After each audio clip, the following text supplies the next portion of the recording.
Welcome back to another MR340 live webinar. Today, talking about safety and general FAQs, things that we should know going into the race. Of course, this time next week, you will have registered, you will have checked in at your first checkpoint.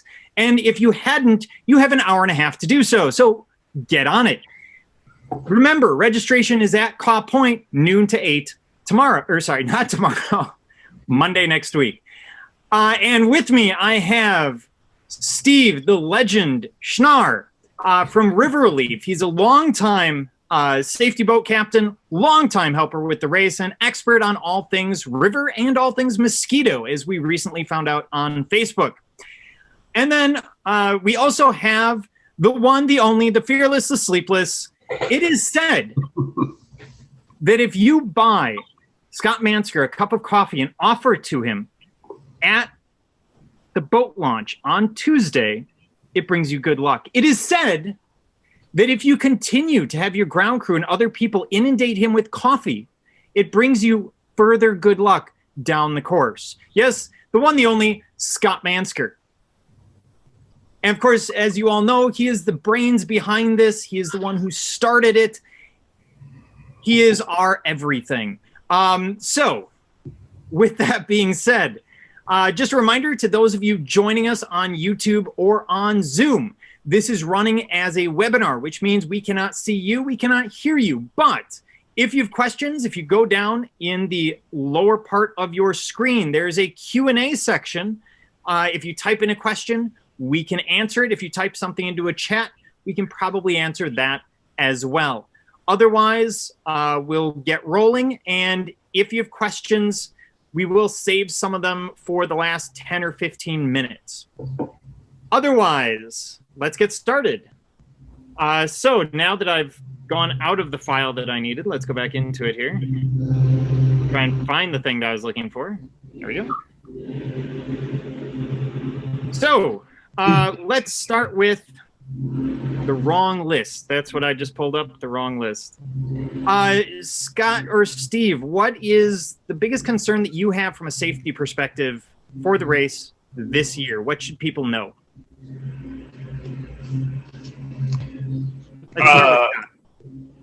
So the biggest fear this year, like as opposed to any year, or just in general? There's something that might be a bigger issue this year than usual. I can't think of anything that leaps out. I mean, it's looking like it is going to be higher water than we had first thought earlier in the summer. So safe to say it will not be a low water year. That means to me, everything's going to happen faster for the paddlers. So, your reaction time has to be just that much sharper, especially at night, being aware of what you're coming down on. It also means less shoreline. If there were to be a storm or something like that, or a fog bank that you paddle into and you need to get out of the river, there's going to be a little bit fewer opportunities for that. And the wing dikes, we may have them just at that level where they're just below the surface, which makes it a little harder to realize that you're, approaching one. So, I mean, those are the things that come with higher water. I don't know. What do you think, Steve? Yeah, I mean, and all of those things for sure. And one other, factor this year is this appears to be the largest 340 ever. So I believe that the largest to date was 2018. I might be wrong about that, but this one is looking, it's tracking like it'll be a little bit larger than that. And this isn't as much of a safety issue, although it is a safety issue, especially for ground crews. With the flooding a couple weeks ago, there's some, a lot of standing water. There's some damage to some of the boat ramp areas. And all that kind of means less space for everybody, so that means people need to be more patient, expect maybe to walk longer if they're a ground crew person. And the flip side of, having more people out there is everybody on this race is also a safety boat. They're a safety team for each other, so having more people out there isn't by itself more dangerous, in a lot of ways, that's more people looking out for each other. But with larger numbers, there's more people who've never done this race before. So people that are experiencing it for the first time and may, have a lot more questions. So and we see this on the Facebook group a lot, for our veteran paddlers, that's an opportunity to share information to help everybody make better decisions. And, we really see that on the Facebook group where people are asking questions and immediately there's 7 really good answers for them, from people that know what they're talking about. That's, deeply appreciated. And now there's been a lot of talk on the Facebook group about ramps and potential problems at Franklin, at Waverly. Dalton Bottoms, of course, is washed out. You can't get to it. The ground crews can't get there. But what information do you have for racers on any of the ramps? Waverly, Franklin, any of the others that we should know? I can start with Waverly. They're doing some construction on the downstream ramp. They're adding a barge terminal, I think, near that grain elevator down there. So there is equipment in the water that we'll need to watch out for. There's construction equipment in the parking lot. So parking at the lower ramp will be somewhat restricted, although our friend Rob Kaltoff down there, who always works the Waverly ramp and sets up all the volunteers there, he has talked to them and they are going to make an effort on Tuesday when they close up shop to move a bunch of that equipment as far as they can to accommodate parking. There will be food at both ramps put on by the local Boy Scout troop. So either ramp should work for you. That's something you'd want to powwow with your ground crew about before you left, probably. Dalton, you're right. It is years away from ever getting fixed, I'm sure, but it is still a boat ramp. You just can't get there by car. So we put a safety boat there. It kind of breaks in half that distance from Miami to Glasgow. So if you're, kind of thinking, gosh, I think I can make it to Glasgow, I'm not sure, you can at least make it to Dalton that night, and we will have a safety boat there. They'll be tied to, they're at the ramp, so you'll kind of be able to see them. Their lights will be on, and it's a place at least you can get out of the river if you need to, even if your ground crew can't get to you. And then Franklin Island, I am very hopeful that it's going to be open for the race. But, during this most recent big rain event, the basin where the road is, where you drive in, filled with water, not because the Missouri flooded it, but because a little creek that runs near there flooded it, and the water is having a hard time finding its way out. So it needs to come down like another 8 inches for the Missouri Department of Conservation just to get in there and reopen it. They don't suspect there's any damage. They just need to inspect it and open the gates. So I'm hoping that we've got over a week. I'm hoping that will be open, but we will have that information that will be available as late as, we may find out Tuesday afternoon that it's open. We have the ability to send a text to all the racers and ground crews. So, you might get a text when you're passing Lexington that, hey, Franklin Island just opened. So, that one's kind of up in the air. Anything I missed on Franklin Island, Steve?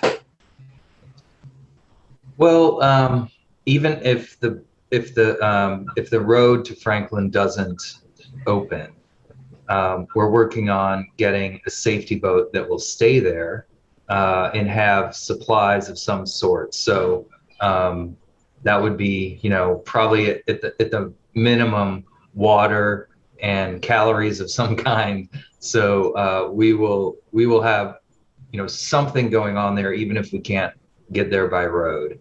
And that option will be there for paddlers. It just, if the road doesn't clear up, the ground crews won't be able to meet people there. there's kind of another potential, which we don't know, is Catfish Katie's, which is, I believe, another 17 miles downstream from Franklin Island, and it's about 10 miles upstream from Cooper's Landing, was planning on being closed. It's a private boat ramp, and they have a gate across it. They're planning on being closed for the race, but there's a potential that they could open it, and there would be basically, possibly no amenities. We would definitely scramble to get a porta potty there if that does happen. But that could be another potential place to meet your ground crew, so not everybody had to pile on at Cooper's, especially if Franklin wasn't available. And one thing that I'm not sure that you mentioned before, Chris, but I do want to mention, anybody who's watching this on Zoom, you can enter your questions that you have in the Q&A function at the bottom of your Zoom screen. There's also a chat option. You can use that as well. And we won't answer those questions, simultaneously, but as this webinar goes on, we'll get to those questions as they come in. So then, of course, one of the big concerns, safety concerns on the race every year, storms and fog. What are we looking at potentially for this year? What should paddlers know, especially when it comes to, say, safety boats, Steve, and their activities during a storm event, during a fog? Sure. Storms are always a possibility, even if none are forecast at the beginning of the race. That's just how things roll here in Missouri. And the important thing to know, to consider with storms, is usually storms, these summer storms in Missouri will blow in with great intensity on the front end. And then they might kind of slow down to a gentle downpour, or maybe even misting or drizzling. But there's always that potential of being more highly impactful, intense storms coming behind. And when you're on the river and a storm like that hits, you can go from, calm and collected to white caps that you can't navigate with your boat in just a matter of seconds. That wind can really tear up just all of a sudden. So it's important for people to keep an eye on the sky. Look behind them occasionally. Look around at the sky. Pay attention if you feel a drop in temperature. You might stop and pause, see if you can pull up radar on your phone. Look around, see what signs there are. If you start seeing lightning, definitely see if you can get radar on your phone. Where's this thing going? Where's it coming from? And even then, pop-up storms are called pop-ups for a reason. They can appear literally above your head. So as soon as you see signs of something close to you, that is absolutely the time to get over to the side, and ideally get out of your boat and pull your boat out of the water. Because if a storm hits, a really intense storm hits, you won't have time to do that. And immediately it becomes a very difficult situation. We've seen that a few times on the race. Luckily, most storms aren't that intense on the front end, but that's something to look out for. Luckily, right now, there's nothing in the long-term forecast. Things are looking pretty good for the race. But it's Missouri, and that can change in a heartbeat. So and for people who are from Wisconsin or from out east, Virginia Beach, etc., who don't see storms like you do in Missouri, I will be honest, I was scared to death by the downpours the week before the 340 in Kansas City. I was there the week before for something else and couldn't see anything for the rain. Is there a way you can explain just how big these things can be and how powerful they can be without being like too melodramatic? Right. Yeah. Yeah, sure. A common thing for a summer storm is that it's beautiful, and you think, oh, this storm, man, I think it's just going to blow by us, like it's going to miss us. But let's say it does pop up. all of a sudden you might just have super intense wind, and it could come really literally from any direction, depending on what's going on in the greater atmosphere. Once that wind hits, the waves can kick up, immediately, especially if you have wind that's going upstream. If you have a wind that's headed upstream on the river, which can be from literally any direction on the race course because the river just twists and bends around, so much, then it's going to pile those waves up, and immediately it'll be like you're right behind a barge and you've got to find your way to shore. Landing in a situation like that is really difficult. The waves are pushing you to shore, and if you're, landing on a riprap bank, a rock bank, that's pretty difficult landing. That downpour, it can happen almost immediately too, or it can happen kind of later in the storm. But sometimes those downpours are so intense that we can get an inch of rain in 40 minutes or so. And again, that's the rare storm, and luckily they're not all like that. And during 16 years of doing this race, I think Scott just mentioned the other day, like he can kind of remember 4 of those really intense, memorable storms. So, there's been rain events in many years, but those big ones are luckily few and far between. And I'm knocking on wood as we speak, because that's how we love it. We like to get it out of the way before and after the race. And what are the guidelines for the safety boats during a storm? At what point do they come off? Because, of course, if they're not actively on the water, they aren't going to come and rescue someone. So where's that line roughly? Yeah. In a situation like that, we would tend to respond to calls. So it's sort of after the storm hits. If there's emergency calls that come into safety boat dispatch, then we're going to see if we can scramble a boat to respond to those. Is there a boat nearby, preferably downstream, that can go upstream to hook up with that paddler or whoever might be, having an issue with that storm.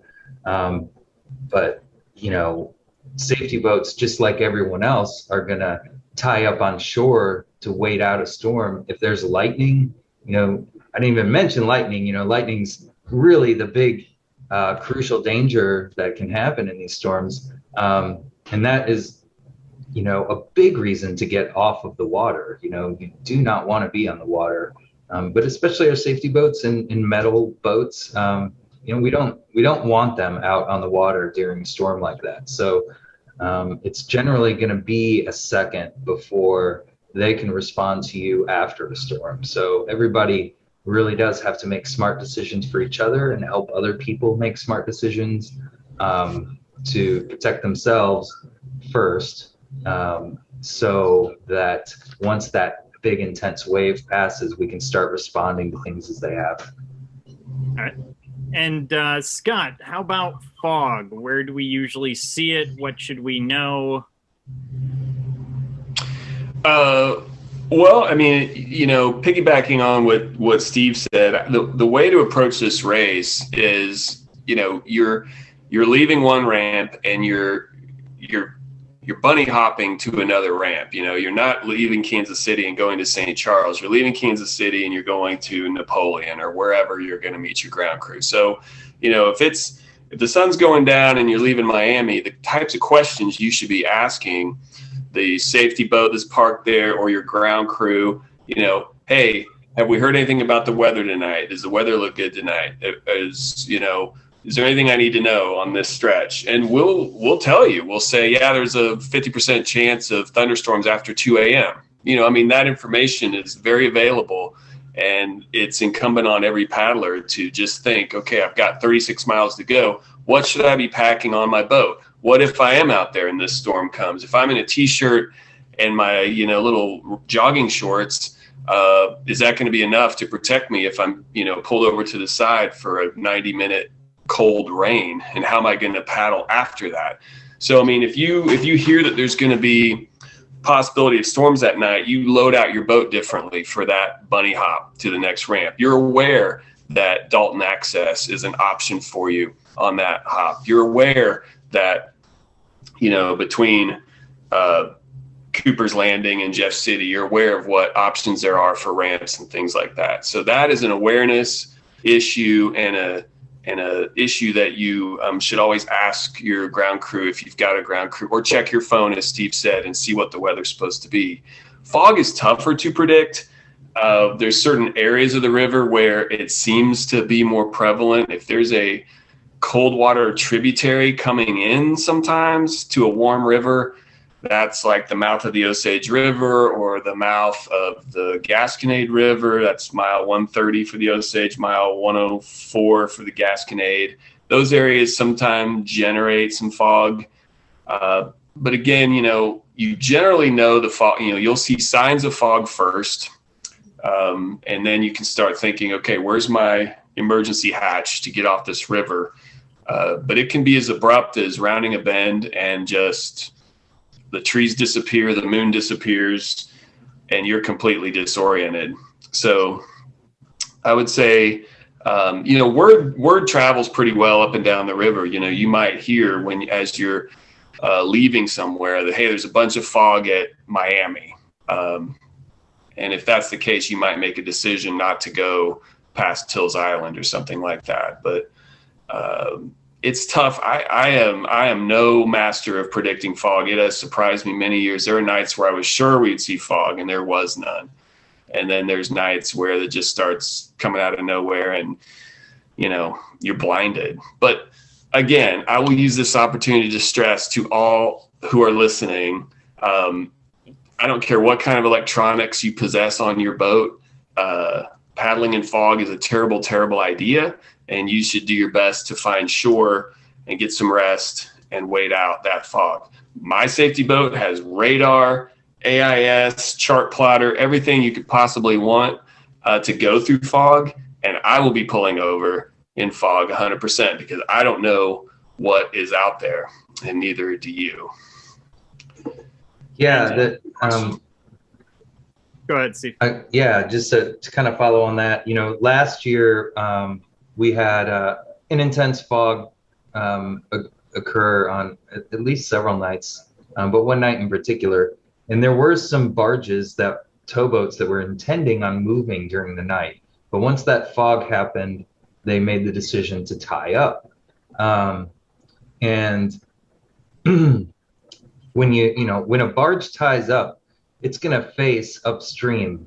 So the towboat will be downstream, the barge will be upstream, and they may have some minuscule lights on the top of that barge. But if you're in the fog and you decided, I'm just going to hang close to the bank, I'll just be in a place where I can see the bank, and I'm just going to go downstream and I'll be fine. If you come across a barge that's tied up, they may or may not have their motors running. You may or may not hear them. You may or may not see those lights on the front. But they had several paddlers that went by at night while they were tied up in the fog. And, we got some pretty heated phone calls from those guys, that they were not impressed with the safety decisions that people were making when they had paddlers cruising feet away from their towboat because they thought they would hang close to the bank and be safe. That's just yet another thing that you can't see on your chart plotter or whatever, you might be following. So, and there's another question that just popped up, and it's on this topic, so I'm just going to ask that. Eric Turcoat is asking, how long does fog typically last, and does it follow any pattern?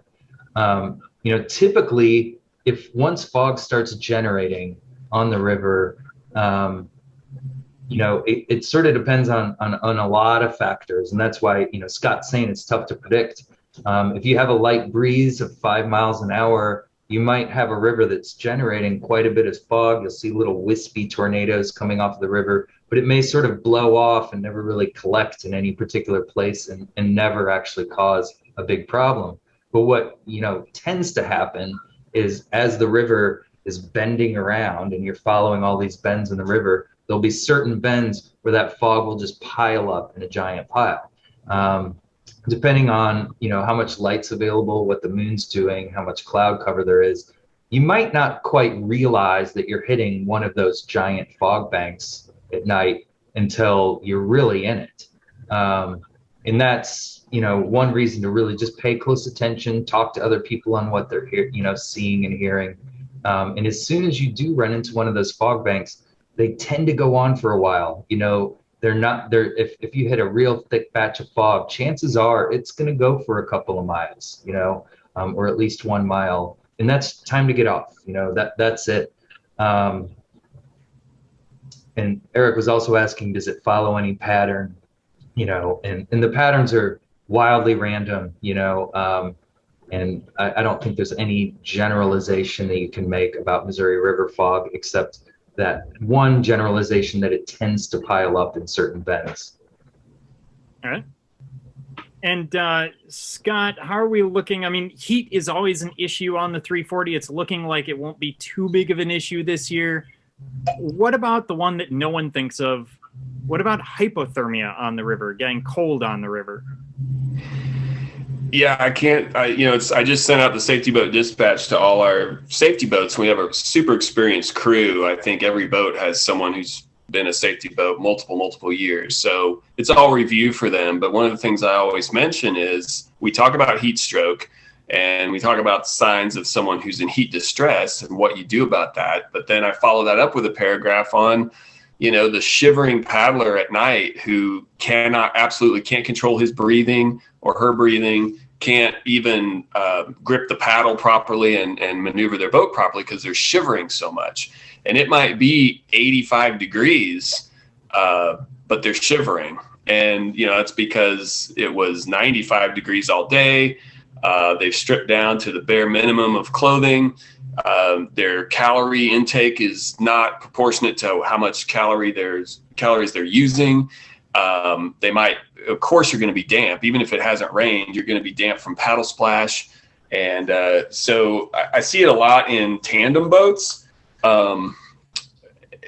Because I think in a solo boat, you're paddling more. I mean, you tend to paddle more. And so that's one solution. If you feel yourself start to shiver, just do some sprints, count 30 strokes and just sprint it as fast as you can and get your body temperature back up. You can put on, your Mylar space blanket that you're required to carry. You can, put that on under your life jacket, strap your life jacket over it. That'll heat you up pretty fast. If you've got like a hat you can wear or something like that. But it's important to have some extra clothing aboard your boat just in case that you're going to get cold. Just a windbreaker or something can do it. But, we've seen tandem teams where the one guy starts shivering, the other guy's paddling. And so he stops paddling to try to, I don't know what, try to control his shivering or something. And so he just gets in this spiral. But we've had literally calls where it's, hey, my partner can't stop shaking. We need somebody to come get him. And we put these guys in sleeping bags on our boats. We're sweating, they're freezing. It's a weird thing, but it goes back to make sure your calories are coming in at a good pace, make sure you've got the right clothing for the nighttime, and make sure you're paddling enough to stay warm. I just want to add to that, ground crews, watch your paddler when they come off the river at night. The same thing can happen at a checkpoint. You're getting a lot of radiant heat coming off the river. So you have basically nice warm temperatures when I'm, 2 feet from the water. But when I walk up the ramp at Miami or wherever else, suddenly I find myself freezing. I trust your paddler. That's actually happening. The best thing to do is either put them back on the water or get them a sleeping bag, get them in the Mylar, emergency blanket, whatever it is, just let them warm up. So it's just one of those, you see it on the water, you see it off the water. Yeah, good point. So with the flooding, for either one of you, they're familiar with it. How do the buoys look? I know that they were in position and there were tons of them as of June 21st. And I imagine many of them are floating past Vicksburg at present. So how's it looking out there? Well, I was out on the river this weekend in a few locations, helping out on the Freedom Race, and was frankly like pretty surprised how many buoys were out there, and that the river was coming up at that time, and quite a few of them were in that weirdo, half buried in the water stage that buoys on the Missouri River can be, where you might just see one little piece of them poking up and they sort of bob up and down in the water. And it feels like there are more buoys than there were in the past. I think there's some navigation issues after the 2019 flood, and the Coast Guard has put out, I think, more buoys than they used to. We've seen quite a few, floating by as well, and they're all over the banks as well. So there's definitely some missing buoys, but I was surprised how many were out there. And are they in position, or are they in the middle? Yeah, it's a mix. I mean, the flood definitely moves them around, but I was surprised how many were, more or less where they should be. But it doesn't take much, for a buoy to encroach in the channel, where if you're relying on, your Pro Paddler app or some other navigation device, where you certainly might encounter buoys that are in what is supposed to be the channel, which is the annoying thing about buoys. At least one of many annoying things about buoys. Not a big fan. Scott, anything to add?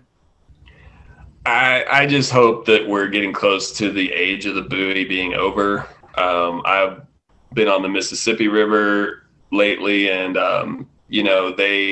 they are starting to experiment with something called virtual buoys that every towboat has a chart plotter, and they can do downloads all the time, updates. And so the Coast Guard, I think, is looking at that concept of they can virtually put buoys on chart plotters so the towboats can know where the shoaling is, and they don't have to plant a physical trap in the river for paddlers and fishermen to have to deal with. So let's hope we get there. Technology's ready for it.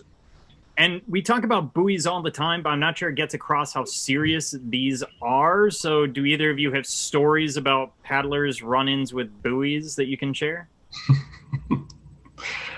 I mean, there's stories of boats being flipped over by buoys, boats being severely damaged by buoys. But mostly, I mean, it's glancing blows mostly, thankfully. But, a buoy attracts snags, other things. So a buoy can grab a tree, and now you're looking at hitting a tree or getting stuck to a tree. So they're just, thankfully at night, you certainly can hear most of them. And you should always have a good flashlight sitting in the bottom of your boat or on a chain around your neck or whatever your system is, that you can just pull it up, hit the light, and scan the river real quick, put it back down, and you'll see them. At least they're usually pretty reflective. Yeah. Steve, anything to add to that? Yeah, I mean, interestingly enough, I haven't experienced anyone being hit that I've personally dealt with. I've heard a lot of the stories that Scott's talked about, but the buoys are large. If they're generally on the Missouri River 6 to 8 feet tall, if you pulled it out of the water and stood it up on land, and they're a giant hunk of metal. So nothing to mess around with. I hear people joking about tying up to them and, relaxing and taking a break tied up to a buoy. And I just can't emphasize enough how that's a terrible idea that you need to avoid at all costs. In fact, tying up to anything in the Missouri River current when you're in a paddle craft is a really bad idea. It's not apparent how much strength that the water of the Missouri River has, how much power it's getting until it comes up against an immovable object. And that will show you the power of the river. So definitely if you need to stop, go over to the side, or most of what you need to do, you can do by just floating down the river. Just stop paddling and do what you need to do while you're floating. You're still making miles. That's always a good way to go. Yeah, just if you're a solo paddler, don't sleep on the river. Yeah. Pull over, that's a very bad idea. Good point. Sleeping is not something to be done in a boat on the river. Absolutely. So what can we expect regarding barges this year?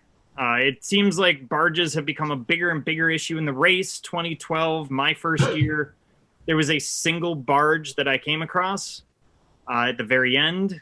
And then the last few years, it seems like we're coming across 5, 6 or more. So what are we looking at? And is our night barges going to be an issue this year? It's too early to tell right now, Chris, unfortunately. And we will try to provide an update to folks at registration check-in with the best information we have at the time. Things change fast, and it's honestly, a week out right now, and that's too long to actually know what's really going to be happening. But yeah, 5 years ago, there were 3 barge companies, 3 companies that were moving freight on the Missouri River with any regularity. And now there's at least 6. So that traffic has doubled, and some of those companies have added additional towboats. So yeah, it's not a mirage that barge traffic has really picked up on the Missouri River. It absolutely has. We do communicate with all of those companies before the race. They're all aware the race is happening. And throughout this week, I'll be talking to all of them. And we also have direct phone connection to towboat pilot houses. So we will be definitely communicating with folks and updating to the best of our ability through the Race Owl texting our racers and ground crews when we know exactly what's going to be going on. And as far as will barges be tying up at night, again, we don't have an answer to that yet. They generally reserve their right to not make a decision on that until that night of. We have a couple companies that will probably give us a heads up that they plan on going at night as the next few days come in. So we'll have a better idea on that. It's a super great question, and we always hope that the companies will make a small sacrifice for this one race that happens on the Missouri River for the safety of everybody. But time is money to those guys, just like it is everybody else, and it's not always in the cards that they can do that. So, all right. And Scott, when we're dealing with barges, everyone thinks of the upstream barge during the day. We've all seen that. And it's discussed a lot. What about downstream barges? What about barges at night? What should we know? When should we run from Washington thinking it's a barge?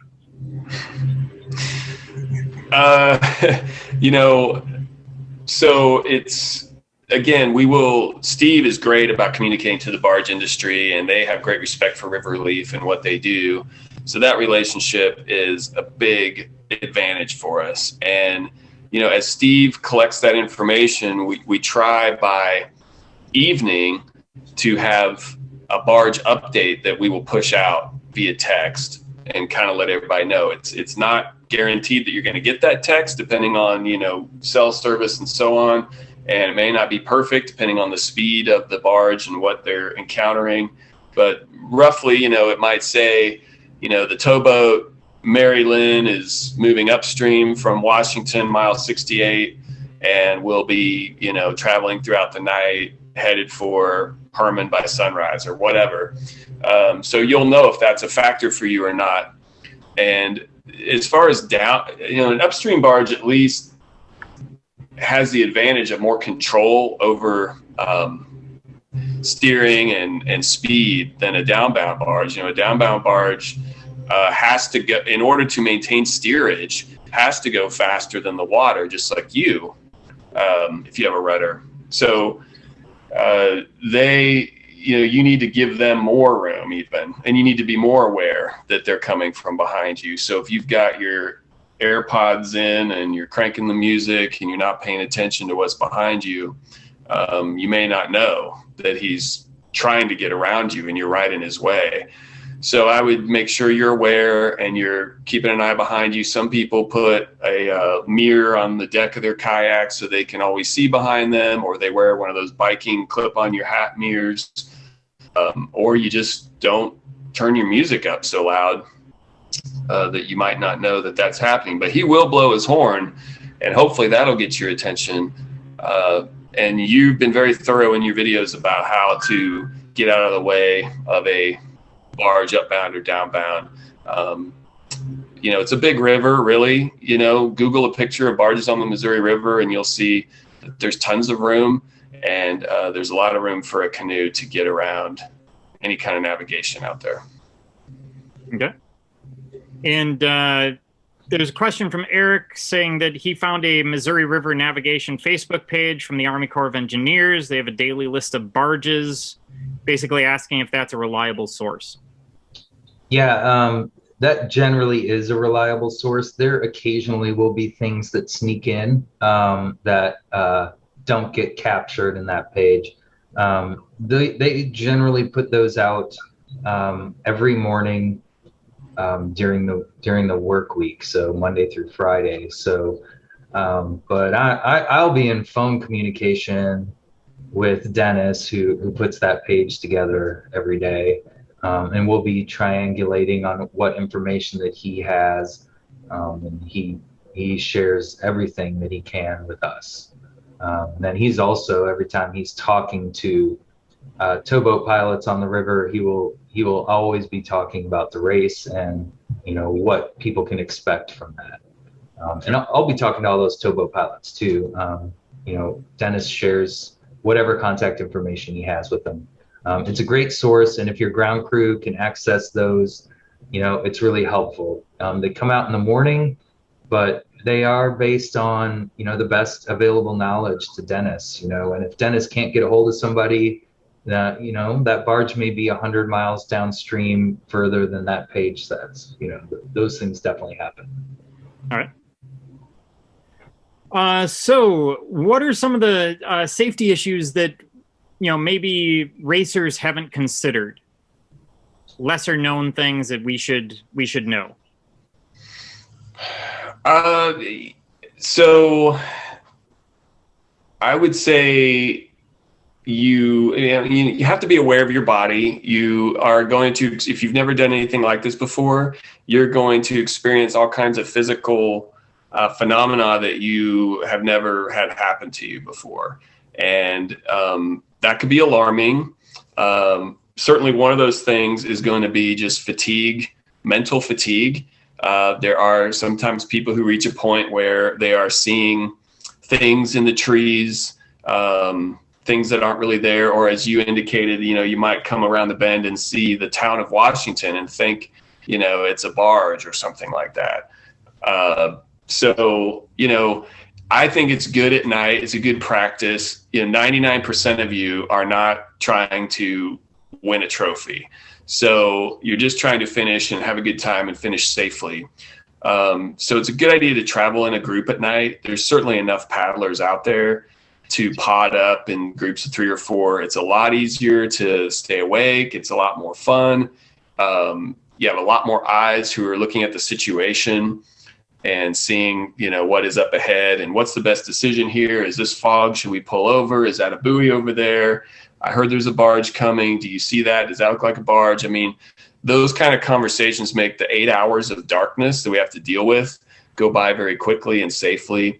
So again, on those bunny hops, if you're strategizing and you're trying to decide, well, should I leave, Jeff City? It's 2 a.m. I don't know. If you see 3 or 4 other boats getting ready to go, then maybe that's your decider right there. Like, hey, these guys are going. I'll just join up with them and, make it these last 4 hours till the sun comes up with a group. rather than hitting it solo. That always makes me feel better as a safety boat guy when I see groups leaving Miami in the middle of the night. They just met, they just met that maybe at Waverly, but now they're buddies and they're going to do the rest of the race together. And I think that's really crucial. I would say too, I see, the rule is you have to wear a PFD, and we stress that rule more and more every year. That was included in my dispatch today, that if you see somebody violating this rule, and most of the time we've told people put your PFD on, they've simply forgotten. Like, they got to a checkpoint, they took it off, they laid it in the bottom of their canoe. Now they're getting ready to go again. It's still in the bottom of the canoe. They're kissing their wife goodbye. They're sliding it in. They don't have the thing on, and we tell them, hey, don't forget your PFD. That's most of the instances. Sometimes there's people who are actively trying not to wear their PFD for whatever reason. I can't imagine. But if we see somebody who is skirting this rule intentionally, the safety boats are supposed to take a picture of it. First, they're supposed to tell them to put their PFD on. They can take a picture of it if this is somebody they've had to deal with a couple times, and send me the boat number, and we will assess a time penalty on that boat for not following this simple rule. And if it's really a chronic problem, we'll just disqualify the boat, because you're putting yourself at risk, obviously, but you're also creating a dangerous situation for whoever's going to have to try and help you if you end up swimming in the river. So I would say wearing a properly fitted PFD, wearing it properly. If you're wearing a belt inflatable, you know how that thing works. You've tested it. You understand what happens when it deploys and how you put that on once it's deployed. And then, just I would say, be aware. If you see somebody not wearing their PFD, definitely nudge them in that direction. Okay. Steve, anything to add? Things that safety issues that paddlers don't necessarily consider?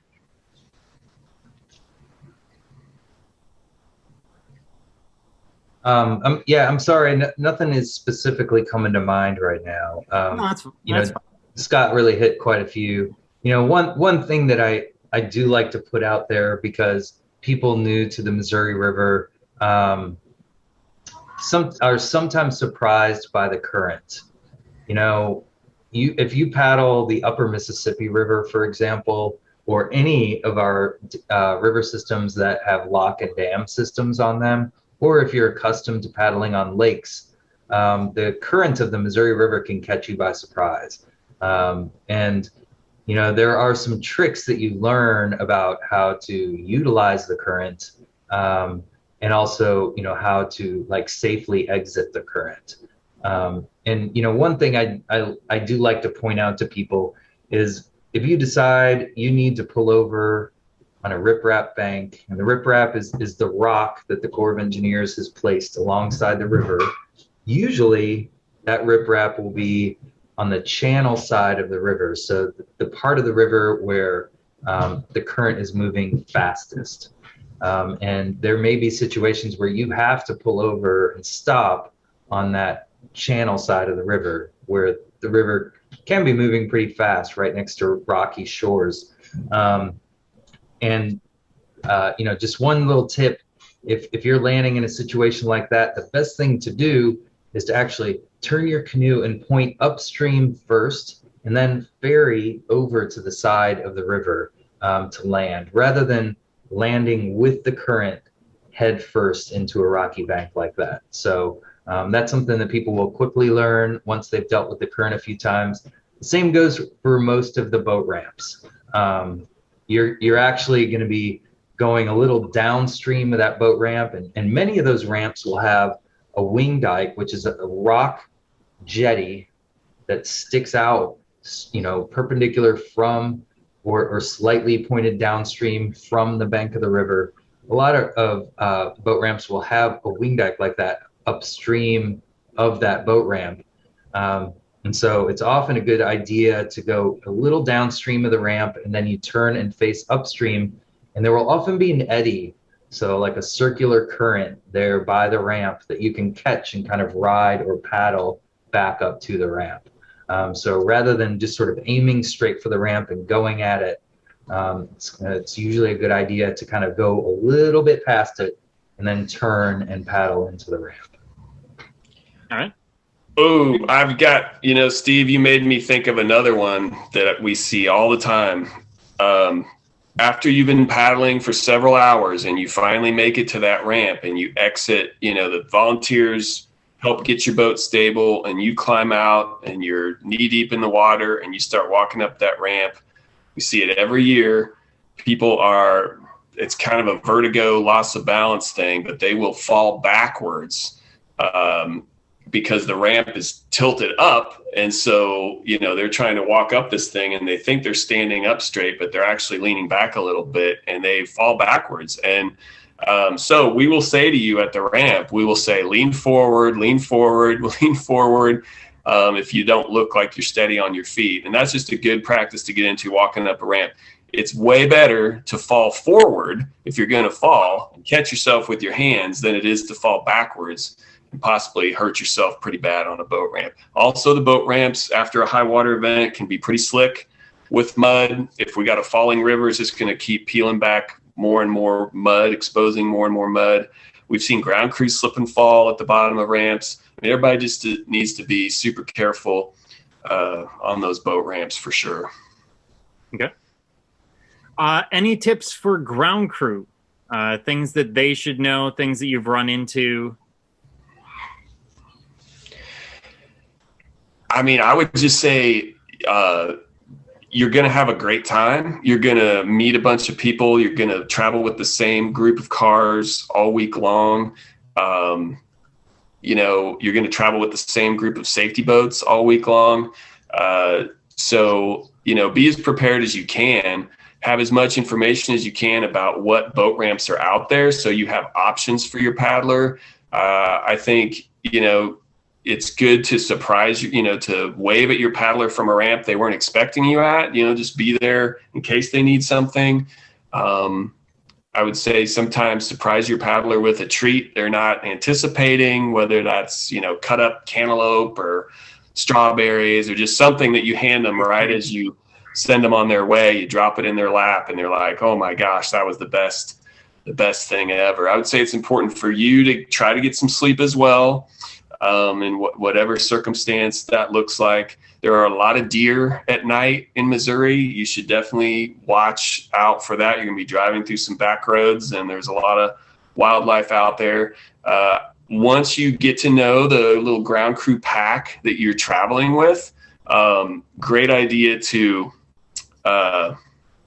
get each other's phone numbers. So, you can call each other if there was something strange that happened, flat tire, car trouble, need a jump. So, just be the resourceful person that you already are, but don't be afraid to reach out to folks and make a bunch of friends out there. And Scott, what about children?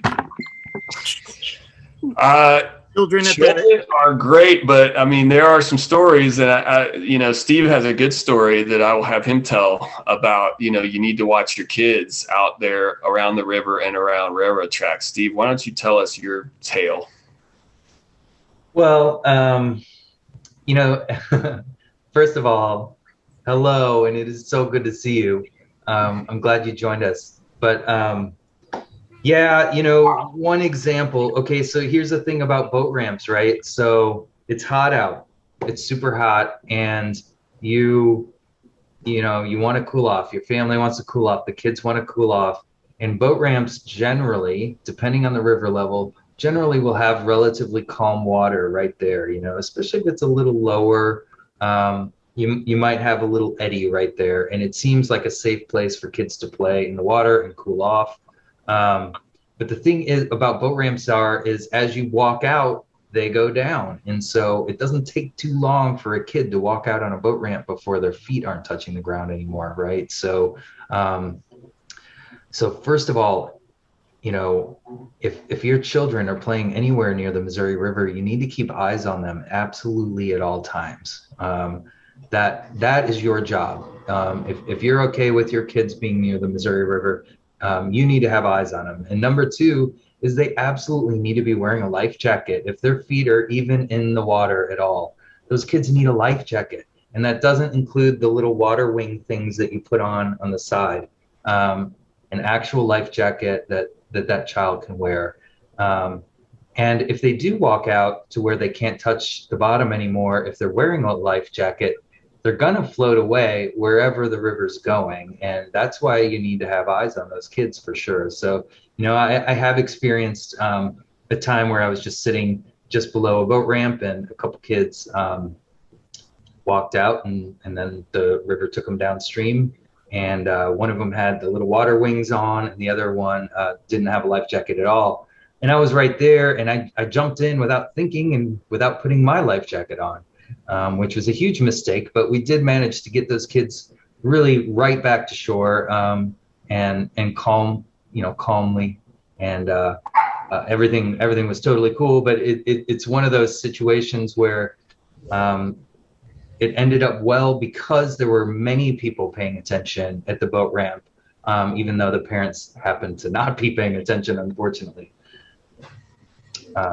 So yeah, that's the important thing. But when it comes to railroad tracks, same thing.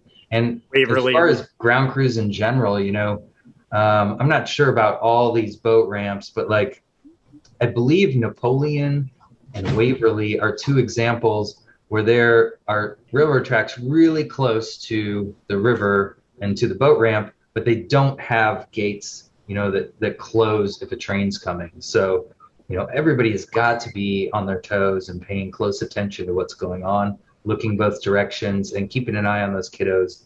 And I'm sorry, I was blabbing that whole time, but do you have anything you want to say? Because you've been, before she disappears. She's behind me. You just can't see her. Yeah. Well, she's been on the race many times, and I imagine she's got some good stories to share. So we put a PFD on her at every ramp. Frequently, there's a harness. So there will be a rope with a carabiner attached to the PFD and attached to my wife or the other ground crew, just to make sure, because if she gets caught in the current, we don't want to catch her 9 miles later. We'd rather catch her right away. And then finally, paddlers, you're not generally looking for people who are 2 foot or 3 foot tall. The first 2015 or so, I was at Waverly. I'm holding my fancy carbon fiber wing blade paddle down to my side, and I didn't realize that I whacked this one right under the eye, and she started bleeding profusely. And then I was yelling from the river as I was leaving, hey, it's, I'll stop. You're going to haunt me with this. This is horrible. It turned out to be not too big of an issue, but watch out for the small people around you, because we're frequently not watching as carefully as we could be because we're not really, entirely with it through much of the race. So that's pretty much, but keep them on something so that they're attached to someone with that PFD so they don't go flying downriver, because you step off the side of a ramp, you could end up in 6 feet of water, especially after a flood event. So otherwise, what do we need to know about safety boats? Specifically, what do they have available, and at what point are we hitting disqualification for accepting help, etc., during the race? I'm not sure who would be more appropriate for this one, but okay, Steve. Oh, I actually meant Scott. Scott has the most experience with this, so I'm still learning all of the rules. So I've always said that a safety boat, if you need water, any kind of liquid, and a safety boat has it, they will give it to you. I mean, if you wave us down and you say, I ran out of water, do you got anything? Absolutely, we'll give you whatever. Some races don't allow that. We absolutely will do that. Anything we've got, you've got. Let's say your rudder breaks and you're pulled over on shore. Can you help me fix my rudder? Yes, we've got some tools. We will try our best to help you fix your rudder. But here's a scenario like, hey, my rudder's broken. Can you haul me back up to the ramp that I left 10 miles ago so that my ground crew can fix my rudder? No, we can't do that. That would be a situation where you would, you're done with the race at that point. If we have to put your canoe aboard a boat and haul you someplace, you're done. Or if we have to, bring your mechanic is the only guy you'll let work on your boat. We can't deliver him to you in the middle of nowhere. I mean, at some point you have to realize, man, I either have to limp this thing to the next checkpoint, or, I'm just done with the race. So typically anytime you're getting a ride in the safety boat, or your boat's getting a ride in the safety boat, that has reached a point where you are no longer in the race. However, there may be some situation that I haven't yet conceived of. And so I tell the safety boats, call me, send me a text or call me, and we'll discuss what needs to be done. In general, let's say you call and say, man, I'm done with the race. I'm 5 miles downstream of Glasgow. I want to be done. Depending on the situation, you may have to ride on that safety boat all the way to Franklin Island, because we're not going to load you up and plow upstream past a bunch of other racers, creating a huge wake to get you back to Glasgow. It's really situation specific, but first of all, there's no reason you should leave Glasgow and quit 5 miles later. You should never have left Glasgow in the first place. But, most often it's, they're halfway somewhere and they decide they can't make it. Their elbow is swelling up or something, significant is happening. We will generally always take you to the downstream checkpoint because that's less disruptive to the race. But yeah, there's, don't hesitate to ask a safety boat for help. If you're not feeling well, we've had people say, I don't feel so good. I think I can make it the last 7 miles to the next checkpoint. Will you stay with me? And absolutely, we will do that. And unless there's some emergency we're rushing to, we will stay alongside you and make sure you get there. So, just ask, flag us down and ask. You have to be very clear that you are flagging us down. We will offer you the thumbs up if we see something that we're not sure. I tell them, if you see somebody, especially in a solo boat, who's not paddling and they're just drifting, and you watch them for a while and they just don't pick up the paddle, that's somebody that you want to check on and make sure that they're coherent, make sure that they give you the thumbs up back. If you see somebody pulled over to the side, 99 times out of 100, we know you're just taking care of business or something off to the side, but it's their job to check and make sure that that boat has an occupant somewhere around and that we get a thumbs up from that person, even if we have to wait a little while for them to reappear. But yeah, they're a resource for you. But when you talk about storms and fog, they will pull over. They're not going to risk their lives or the lives of other paddlers by going through low visibility situations. So we just make sure everybody knows when you leave a ramp, especially when it's getting dark, it's going to be dark before you get to your next ramp. Take everything with you that you would need to spend that entire night outside without resources from us, camping essentially, because for whatever reason you couldn't make it to the next boat ramp. All right. Sorry, typing an answer here real quick. So one other thing I want to add about safety boats too is like your experience with safety boats will change as the race goes on. By the end of the first night, we will have paddlers strung out from basically Waverly to Jeff City, at least. Jeff City, right? Yeah. By the time the first paddler hits shore Wednesday afternoon, evening, at the finish line, the last paddler will be at Glasgow. So that's sort of the moment right there when the race is the most spread out. And so we've designed our safety boat coverage for that moment. And at that time in the race, like it wouldn't be surprising if the only safety boat that you see is at a checkpoint or at a paddle stop, or you might go hours without seeing a safety boat. But they're all moving through the pack. They're all in the midst, and they're designed to be spaced out enough so that if somebody does call and needs help from a safety boat, that there's one in reasonable distance to respond to you by going downstream. By the time we get to Thursday and Friday, all of those safety boats that are moving downstream are starting to collect together, and all of a sudden you can't turn a corner without seeing a safety boat.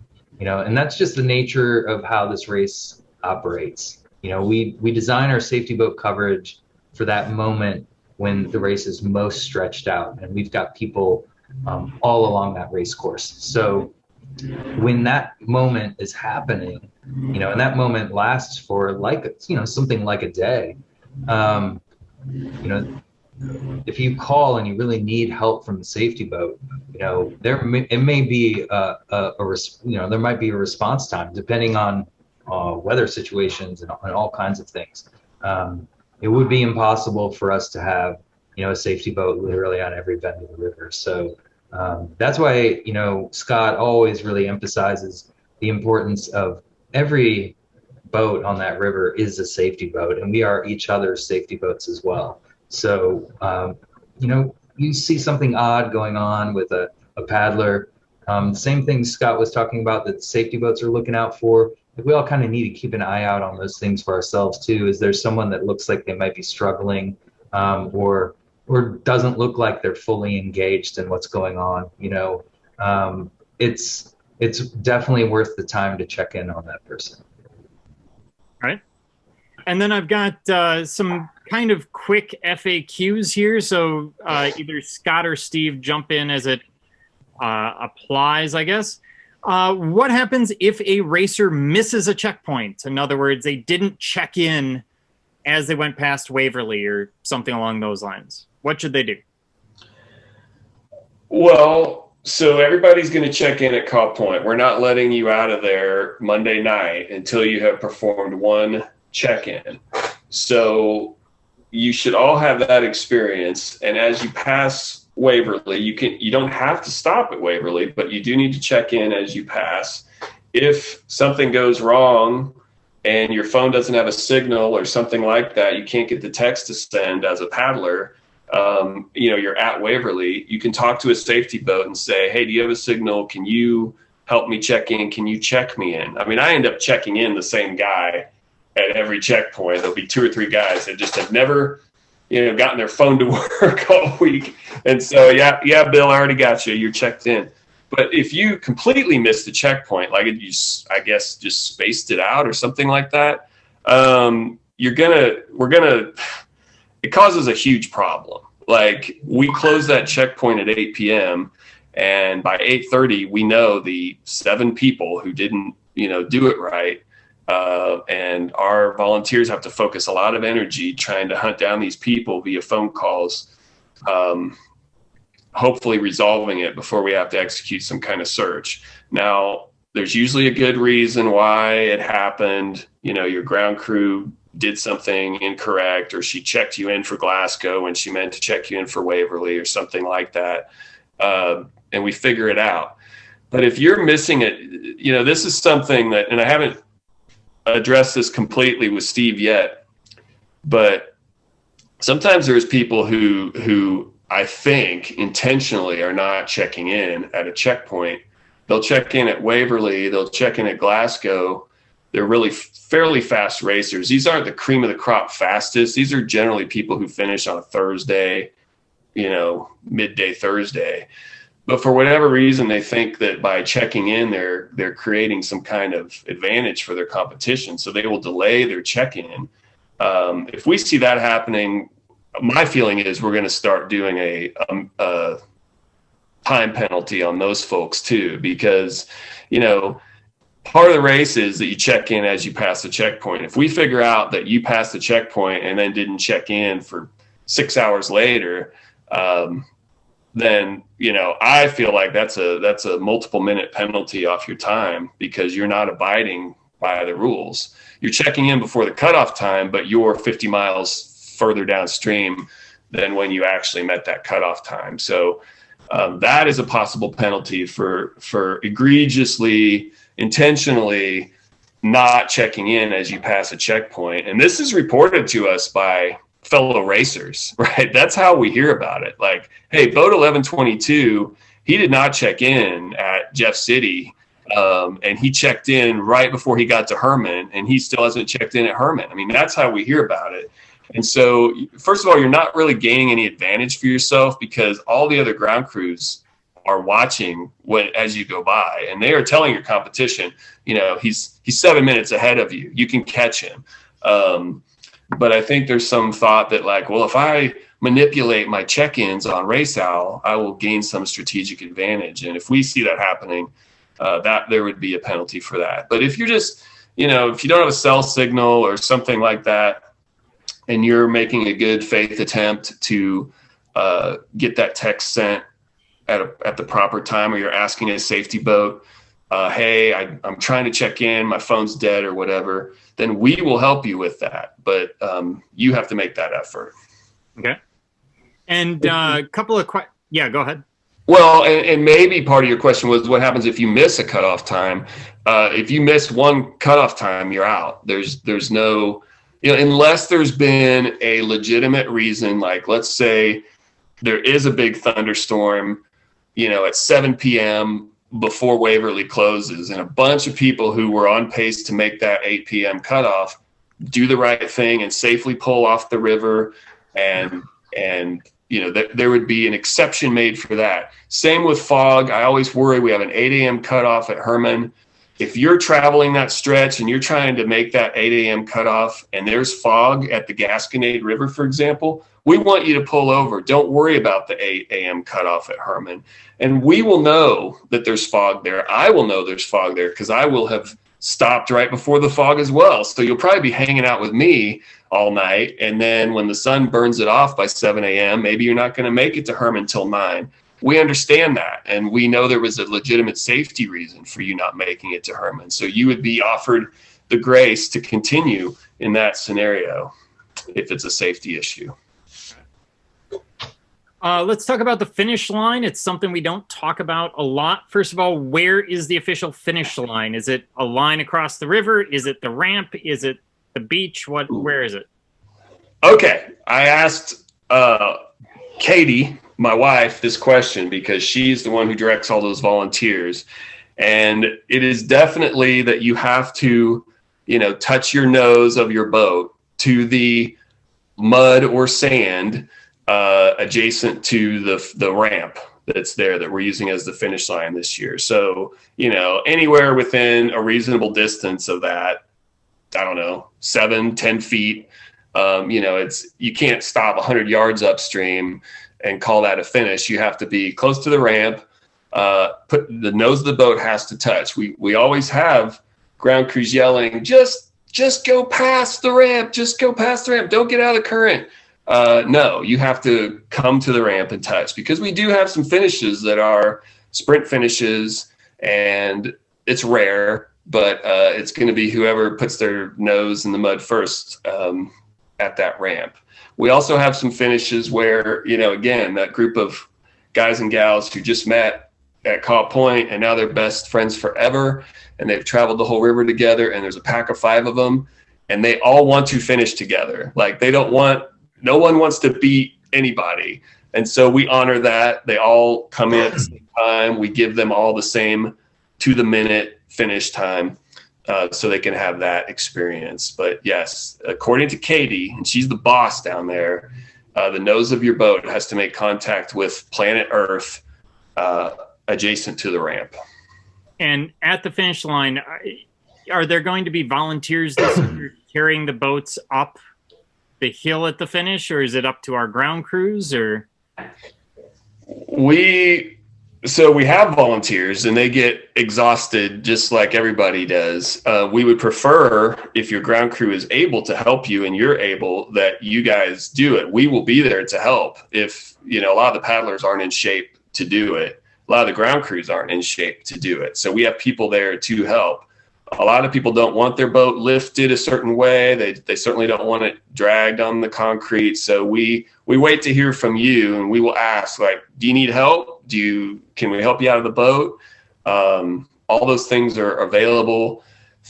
This year we are not, we are using the ramp. So it's going to be a consistent place to walk up out of the water. It won't be like sometimes we have the big cliff that you have to climb up at the finish line. We won't be dealing with that. So it will be the ramp. It'll just be one more ramp, the last ramp of a long, blurry week of boat ramps.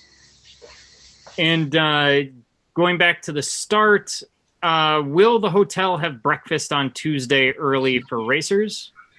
I am told that they will have what they call a grab-and-go breakfast, which is, in a bag, I guess, something like that. They say they've done it the last few years. I'm not, I have a hotel breakfast sandwiches and up there. So it's some kind of breakfast sandwich maybe, or some kind of wrap. You should check with them the night before if you're staying at the hotel. And I mean, I've definitely pounded this on Facebook and in the dispatch, but if you're staying at the hotel, seriously consider, especially if you're a tandem start, seriously consider walking that Riverfront Heritage Trail down into Caw Point. Pull your little wagon with what you need. It will save you a lot of hassle, and you will get to Caw Point quicker than if you're trying to drive in after those solos have already been. I mean, the solos will fill the place up at, I'm guessing, 5:30 or 6 a.m. The interior of Caw Point Park will be filled with cars. And then we will be doing we have 300 or so spaces outside of Caw Point Park that North Point Development has generously said we can use again.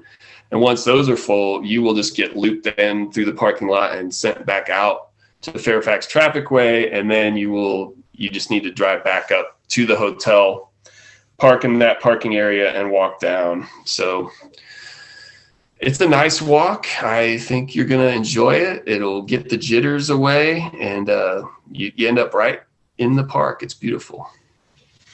And is there anything we should know that you or Steve want us to know about launching on Tuesday morning? If you've ever been there, it's crazy, and everybody tries to get in 15 minutes before the start. There will be lines of people who aren't in the water when the gun goes off. If you really want to be in, you got to get in early.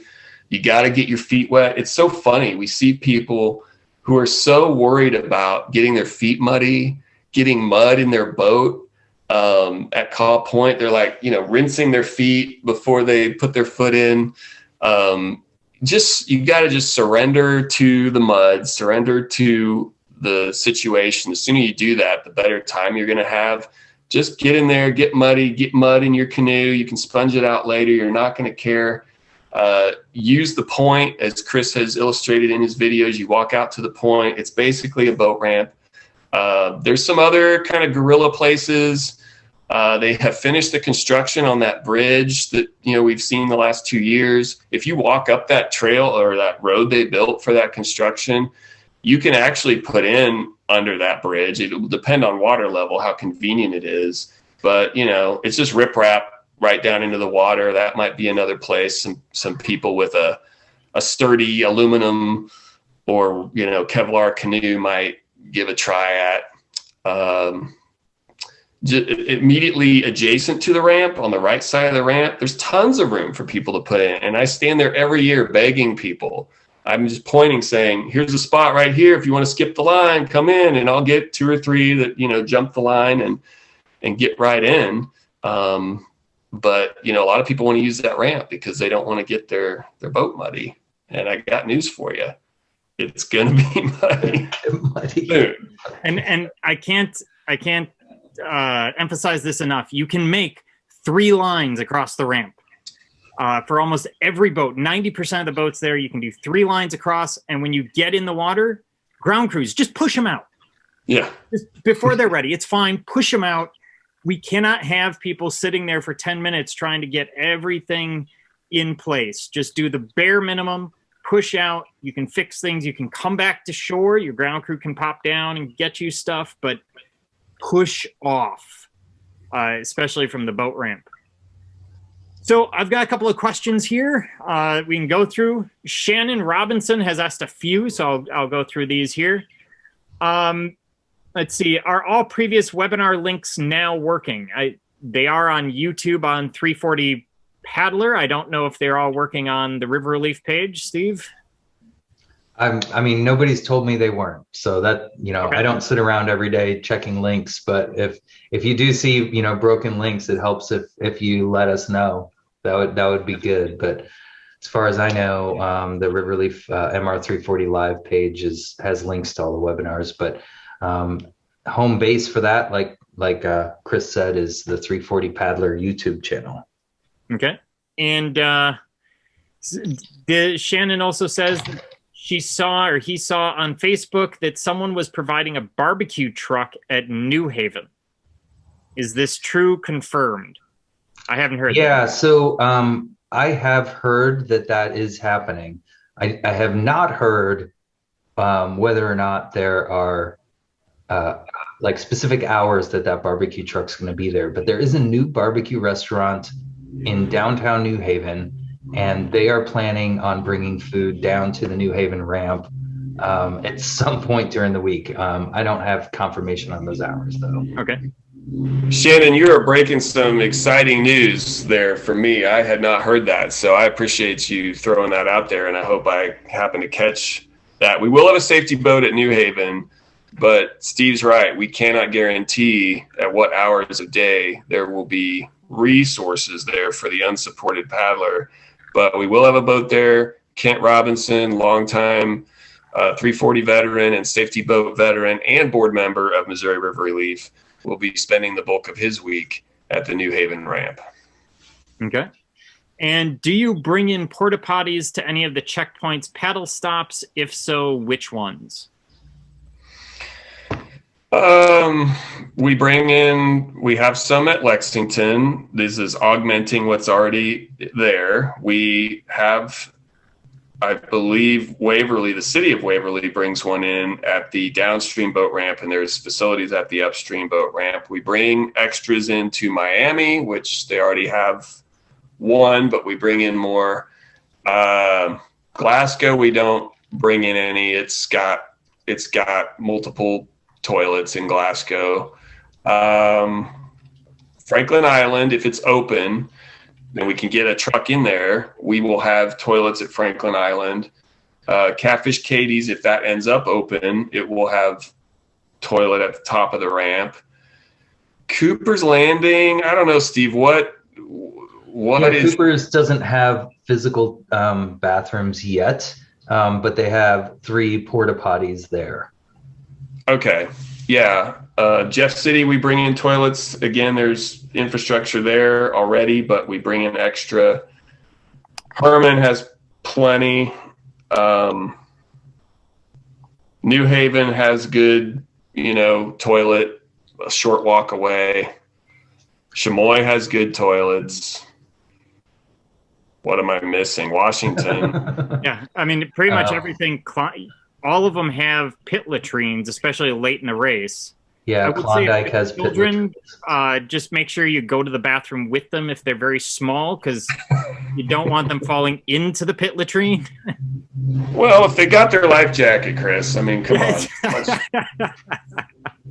But yeah, it's also a good idea. Bring extra toilet paper, because MDC does a great job of getting these toilets ready, but there is no way they can put enough toilet paper inside these things that it's going to last for all of us to come through those checkpoints. So don't walk into one without your little, roll that you're bringing in personally, because you may be shocked that there's nothing left in there. Yeah, in a Ziploc bag, FYI. Yeah. And then a question from Denise Damon. Any information on where there are sand dredges this year? All right. Well, I'm going to do the best I can to answer this question with the information I have, which is the Corps of Engineers barge report. And it'll take a second for me to do this. The thing is, this is going to change. They're going to decide sometime next week, like, okay, instead of being upstream of Jeff City, I'm going to move downstream of Jeff City. That happens all the time. But right now we've got one. And these are not going to be in order geographically. We've got one a little bit downstream of Jefferson City, 6 miles downstream of Jefferson City. There's also one what's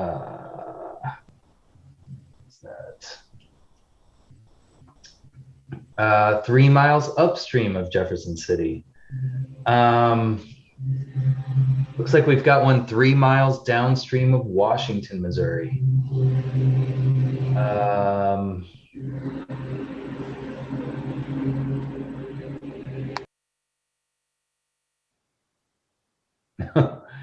Sorry, yeah, this takes a second.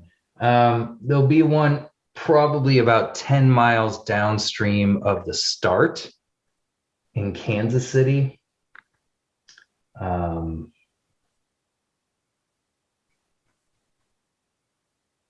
That's all I got here, you know, but chances are there's more than that.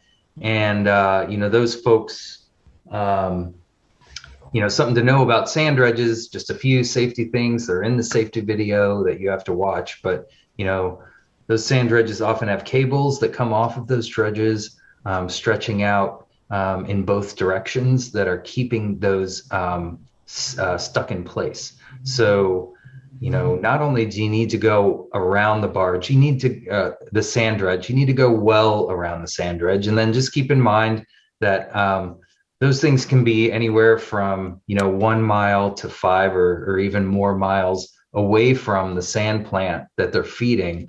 And so there will be towboats taking barges back and forth from the sand plant to the sand dredge.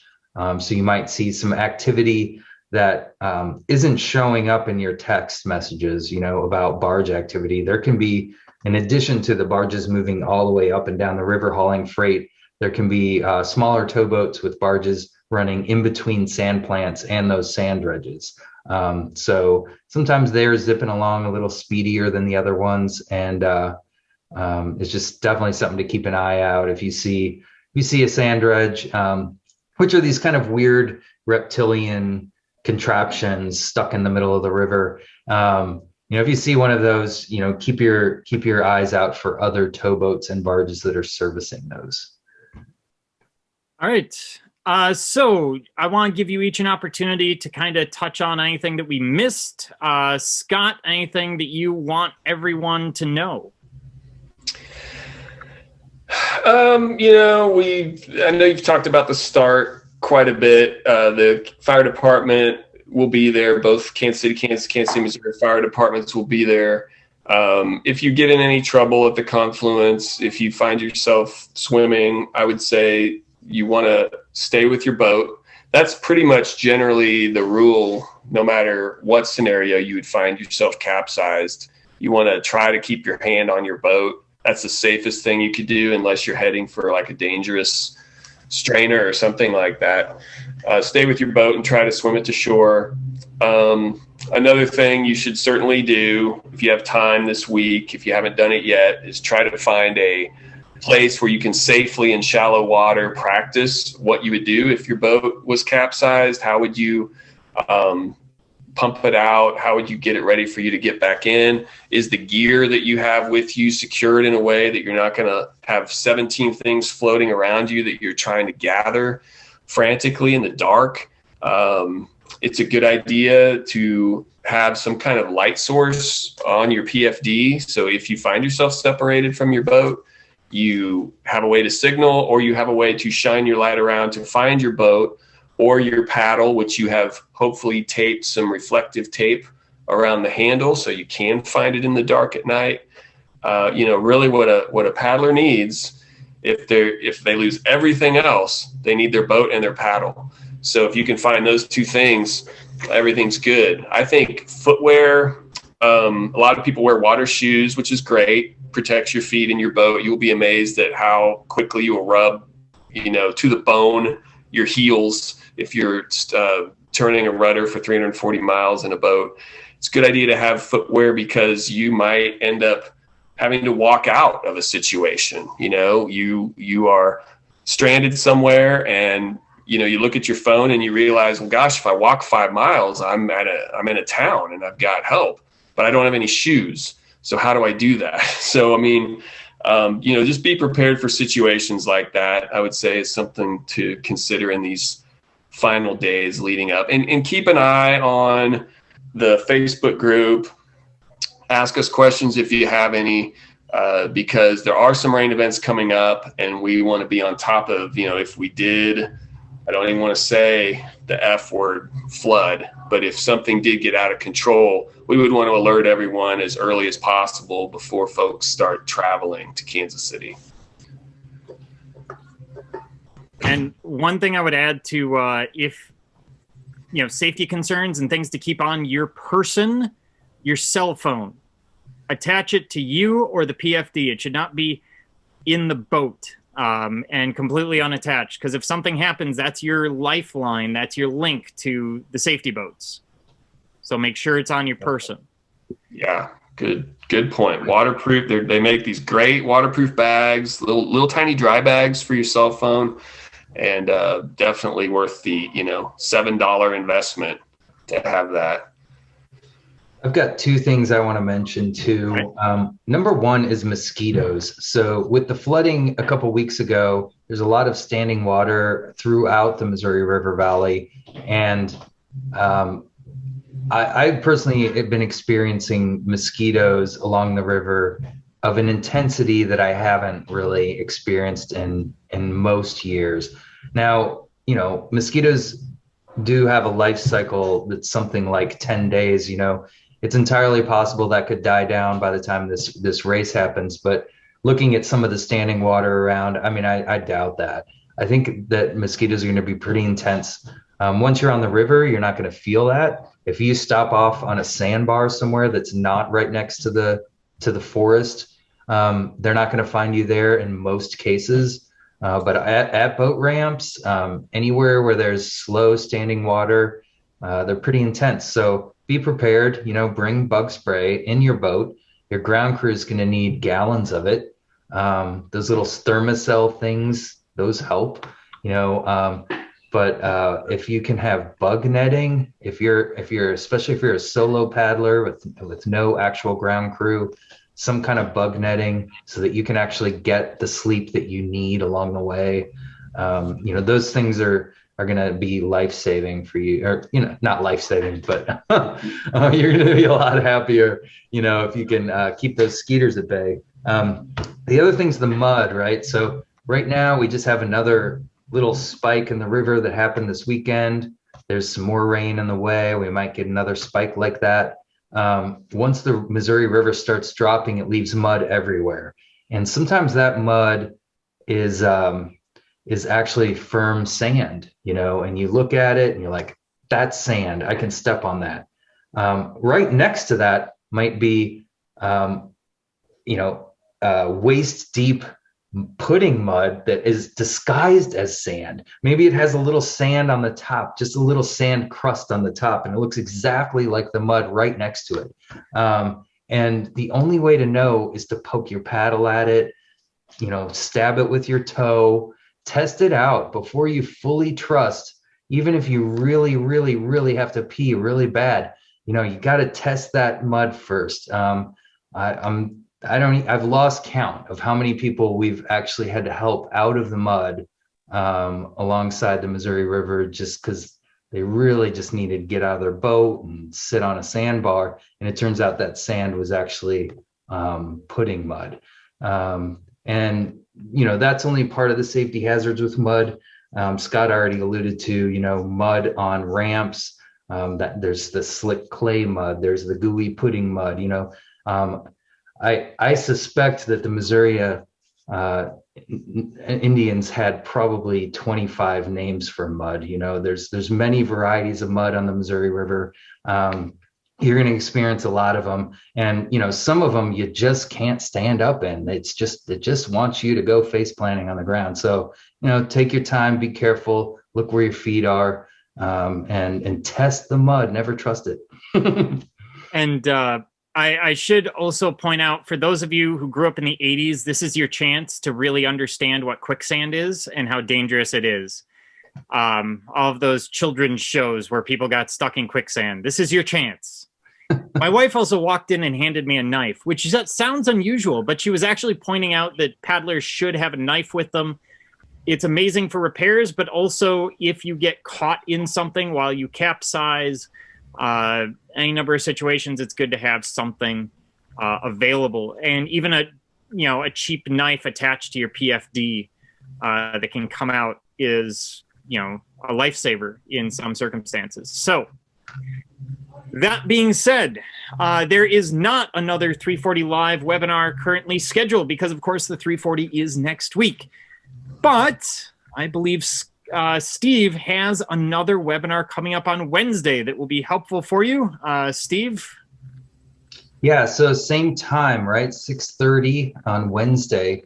And this will be a discussion with John Marble. And John designed the Race Owl website and the Race Owl app and the 340 Pro Paddler app. So John Marble's going to run through the website and the Race Owl app.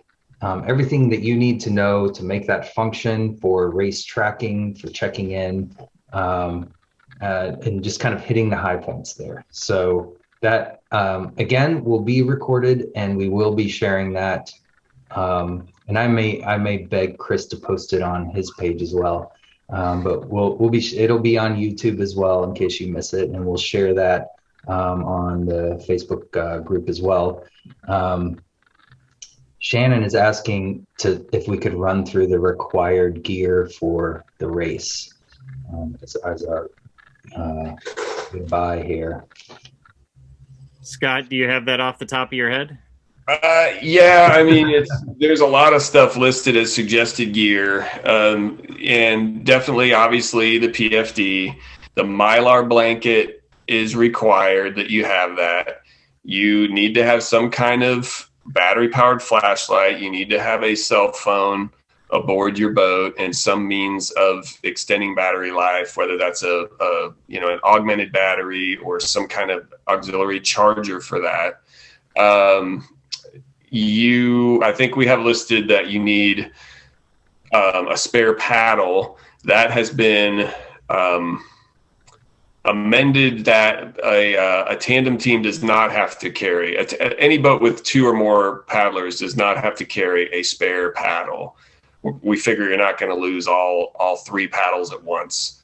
But if you're a solo paddler, it's a good idea to have a spare paddle, even if it's just, even if you're a double blader, but you've got a little spare single blade somewhere strapped on your deck, is a really good idea. And they make some little miniature ones that you can use for that, to satisfy that. You're supposed to have a whistle on your PFD. That's a USCA, that's one of our insurance rules. You have to have navigation lights. Even if you swear you're not going to paddle at night, every boat has to have navigation lights, the red and green lights at the bow, the white light at the stern. Do yourself a favor and tape off the parts that shine towards you. Take the boat out in your garage or in your backyard and sit in it and try this at night and see what's going to irritate or bug you with those lights. Let's see. And I'm sure I'm forgetting one. But I don't know if you mentioned the reflective blankets, the emergency. Yeah, the Mylar reflective little tinfoil blankets. You should have, obviously you have to have boat numbers on both sides of your bow, or if you're a stand-up paddleboard, however that works with your geometry. You should have, another thing you should do is take your boat out in the dark and shine a flashlight on it and see if anything is reflective on that boat. If you just bought this boat from a guy and you don't have a lot of experience with it, a lot of these dark carbon fiber Texas style boats don't have any reflective surface on them anywhere. So make sure that, we can shine a light from a safety boat and find your boat by some reflective material. You can buy this stuff at Walmart or anywhere. It's just reflective tape. I would really recommend duct tape, maybe some simple screwdriver kit that can fix your rudder, whatever may come of that rudder. Yeah, I'd say, all the stuff we talked about, you're supposed to carry enough water to make the next checkpoint. You should have, especially at night, you should have a change of clothes. We recommend a way to start a fire, especially at night. So that can just be a Bic lighter stowed somewhere, right? That would be, again, in case you or your partner are shivering so uncontrollably that you can't solve the problem. I'm not recommending you start a forest fire in Missouri, but, some crisis situation, it wouldn't hurt to have a little bit of an advantage. A little bit of rope is not a bad idea, can come in handy. Enough rope to tow, I believe, is on the safety list, something like 20 feet or 50 feet or something. Yeah. I mean, and I can't tell you, I don't remember any situation where that's been useful. I mean, all the safety boats have rope, but so I wouldn't agonize over that one. It's something to tie your boat to something, Yeah. If you're stopping somewhere, don't trust that you just pull your boat halfway out of the water and it's going to be there when you come back 10 minutes later or you take a nap. Tie it to something for sure. Yeah, that's a great idea. If you have a vessel that has if you've seen those kayak pumps that you can just pump a boat out really easily. I mean, I think that's a good idea in some situations if your boat can fill with water. A sponge is extremely useful for all kinds of things. One additional thing that I want to point out that's not a required equipment for your boat, but could help you find lists like this. And so I'm going to just share my screen real quick.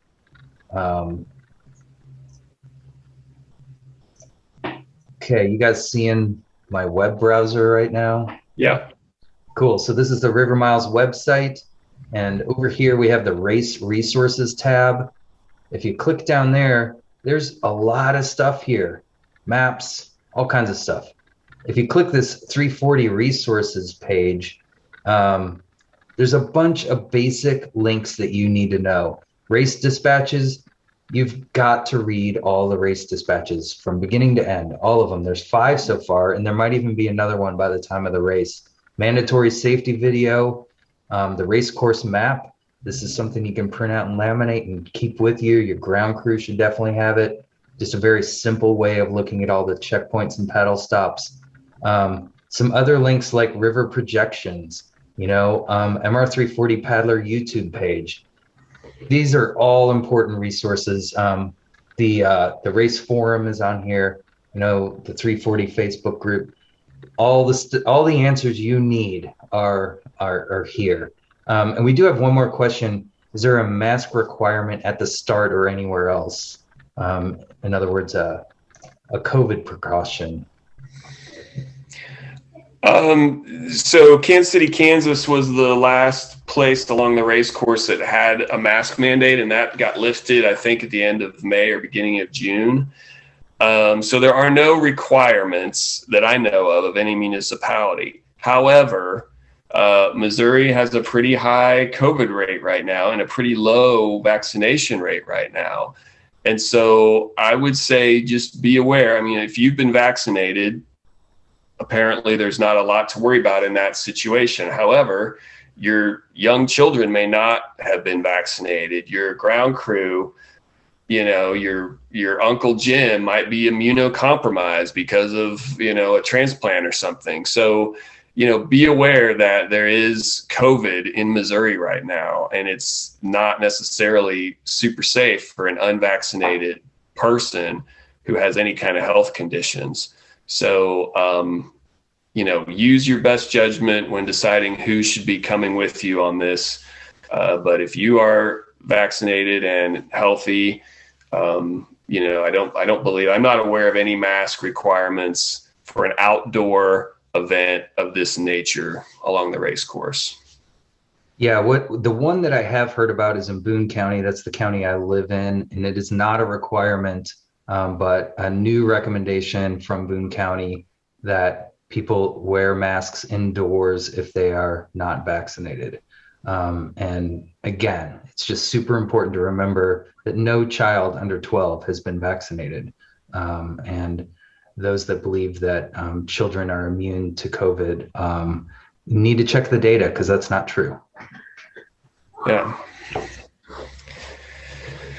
But we will have hand sanitizer at the check-in tables, multiple chances for you to even in a non-plague situation, it's a really good idea to have hand sanitizer. Your ground crew have it, or you have a little bottle on your boat, because you are going to be touching all sorts of things. You're going to become this biome that is going down the river, and some of that river water, is going to have some stuff in it that you don't necessarily want to have on your food while you're eating it. So wouldn't hurt to carry a little bottle. Yeah, that's great advice. All right. Well, that pretty much brings us to an end. We're running up against, actually, we blasted right through the time that we usually stop anyway, but that's fine.